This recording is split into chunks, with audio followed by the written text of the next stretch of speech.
Hello friends, welcome to our channel. నేను సాకేత్ బావని.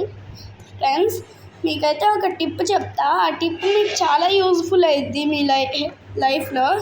మీరు ప్లాస్టిక్ బాటిల్లో వాటర్ తాగుతున్నారా? తాగవద్దు. వై? ఎందుకంటే ప్లాస్టిక్ బాటిల్లో వాటర్ తాగడం వల్ల వాటర్లో ఉన్న ప్లాస్టిక్ అంతా మన నోట్లోకి వెళ్ళిపోయింది. దీంట్లో వాటర్ తాగాలి.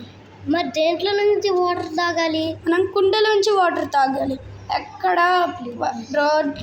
రోడ్స్లో అమ్ముతున్న ఒక కుండ కొనుక్కొని తాగండి ఫ్రెండ్స్. ప్లాస్టిక్ బాటిల్లో తాగొద్దు ప్లీజ్ ఫ్రెండ్స్. మీ హెల్త్కే బెస్ట్. అలాగని మీరు కడగకుండా తాగేమాకండి, క్లీన్ చేసి తాగండి, సరేనా ఫ్రెండ్స్? గైస్, దీనికి 10K లైక్స్ ఇంకా సబ్స్క్రైబర్స్ వస్తే మా హోమ్ టూర్, ఇంకా బయట ఉన్న గార్డెన్స్, ఇంకా పక్కన ఉన్న ఇంటిని చూపిస్తాం. సో ఫటాఫట్ లైక్, షేర్, సబ్స్క్రైబ్ చేసుకోండి ఫ్రెండ్స్ ప్లీజ్. నెక్స్ట్ వీడియోలో కలుద్దాం. బాయ్.